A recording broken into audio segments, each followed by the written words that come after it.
جب نجران کے عیسائیوں کے ساتھ مباہلے کا وقت آن پہنچا، اور اللہ نے قرآن میں اس منظر کو بیان کیا ہے، قُلْ تَعَالُوا نَدْعُ أَبْنَاءَنَا وَأَبْنَاءَكُمْ وَنِسَاءَنَا وَنِسَاءَكُمْ وَأَنفُسَنَا وَأَنفُسَكُمْ ثُمَّ نَبْتَهِلْ۔ اے محبوب ارشاد کر دیجئے، تم بھی اپنے بیٹے لے آؤ، ہم بھی اپنے بیٹے لے آتے ہیں، تم بھی اپنی خواتین لے آؤ، ہم بھی اپنی خواتین لے آتے ہیں، تم خود آ جاؤ اور ہم بھی خود آ جاتے ہیں، پھر ہم مباہلہ کرتے ہیں اور جھوٹوں پر اللہ کی لعنت کرتے ہیں۔ تو حضور علیہ السلام جب مباہلہ کے لیے نکلے، نجران کے عیسائی پورے کر و فر کے ساتھ اور اپنے لوگوں کے ہمراہ منتظر تھے، تو حضور نکلے تو حضور کے ساتھ حضرت علی المرتضیٰ رضی اللہ تعالیٰ عنہ تھے، آقا کریم کے ساتھ حسنین کریمین تھے اور سیدہ فاطمہ رضی اللہ تعالیٰ عنہا تھی۔ اس طرح کہ حضور نے حسنین کریمین کے ہاتھ تھامے ہوئے تھے اور پیچھے سیدہ فاطمہ الزہرا رضی اللہ تعالیٰ عنہا چل رہی تھی، اور سیدہ فاطمہ کے پیچھے حضرت علی المرتضیٰ چل رہے تھے۔ حضرت فاطمہ پردے کے حصار میں تھی، لیکن اس کے باوجود عورت کا باہر انتہائی مجبوری کی حالت میں اللہ کی توحید کی گواہی دینے کے لیے نکلنا بھی پڑا، تو اطراف میں بیٹے ہیں، سامنے باپ ہے اور پیچھے شوہر ہے، اور ماحول مدینے کا ہے، سارے چاہنے والے اور محبت کرنے والے ہیں، اور یہ شہزادی کونین وہ ہیں کہ اگر یہ گھر سے نکلیں تو کائنات کی آنکھیں خم ہو جائیں اور پلکوں پر پردے آ جائیں، لیکن اس کے باوجود جب نکلتے ہیں، بلکہ میں نے کہیں پڑھا کہ آپ کے قدموں کے نشان پر حضرت علی المرتضیٰ رضی اللہ تعالیٰ عنہ قدم رکھتے کہ قدموں کا نشان بھی باقی نہ بچے۔ عورت کو گھر سے نکلنے کے لیے یہ ایک ضابطہ دیا کہ بامر مجبوری عورت کو گھر سے نکلنا بھی پڑے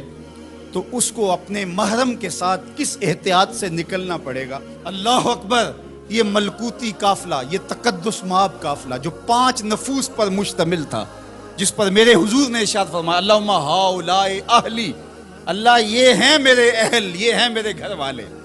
اللہ اکبر! میری کل کائنات یہ ہے، اور آج تیری توحید کی گواہی کے لیے،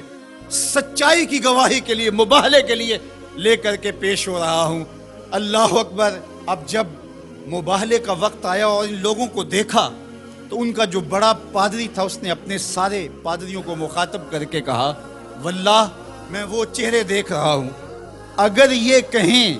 کہ یہ پہاڑ یہاں سے اٹھ کے ادھر ہو جائے تو سرک کے پہاڑ ادھر ہو جائے گا، اور اگر تم نے ان سے مباہلہ کر لیا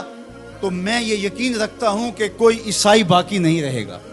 اور اگر اپنی بقا چاہتے ہو تو پھر راستہ بدل لو، پتلی گلی سے نکل جاؤ۔ اور وہ بھاگ گئے، کیوں کہ یہ وہ تقدس مآب چہرے ہیں کہ اگر یہ پہاڑ کو کہیں اپنی جگہ سے ہٹ جا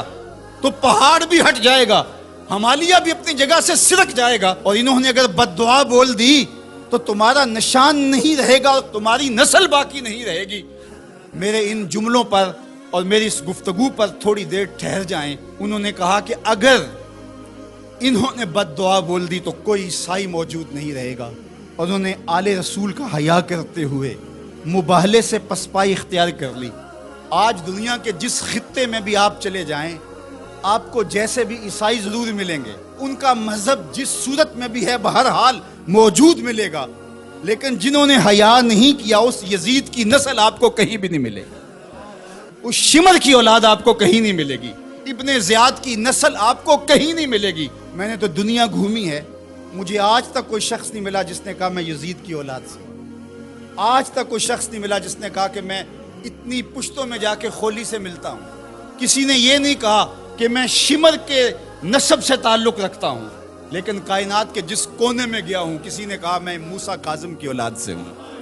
کسی نے کہا میں جعفر صادق کی اولاد سے ہوں، کسی نے کہا میں امام علی رضا کی اولاد سے ہوں، میں حسنی سید ہوں، میں حسینی سید ہوں۔ تو یار نام تو ان کا باقی رہا، تو یزید کا تو نشان مٹ گیا، تشخص بھی مٹ گیا، اور حسین کے روزے پہ آج بھی جھنڈے جھولتے دکھائی دیتے۔ فخر کا دل میں دریچہ باز کرنا چاہیے، جن کا تو آقا ہے ان کو ناز کرنا چاہیے۔ ہمارے لیے فخر ہے کہ ہم حسینی ہیں، حسینی ہونا اعزاز ہے، حضور کی آل کی محبت اور ان کی ولا یہ ہمارے سینوں کا اجالا ہے، یہ باطن کی روشنی ہے۔ اقبال کہتا ہے کہ آج اگر آپ میرے اندر ایمان کی حرارت دیکھتے ہیں اور اسلام کا حقیقی فلسفہ اگر میرے نوک قلم سے ٹپکتا ہوا دیکھتے ہیں، تو یہ نور، یہ اجالے اور یہ روشنیاں مجھے نصیب کس چوکھٹ سے ہوئی؟ از ولائے دودھ مانش زندام، میرے باطن کی حرارت اور توانائی کا سبب یہ ہے کہ میں حضور کی اولاد سے پیار کرتا ہوں۔ اللہ اکبر۔ در جہاں مثل گوہر تابندام، کہا کہ یہ عکس جمال رسالت معاب اور پھر عکس اہل بیت نبوت ہے کہ آپ کو میرا چہرہ چمکتا ہوا دکھائی دیتا ہے، تو یہ زندگی اور یہ حرارت جو ہے وہ اہل بیت نبوت کے سبب سے نصیب ہوتی ہے۔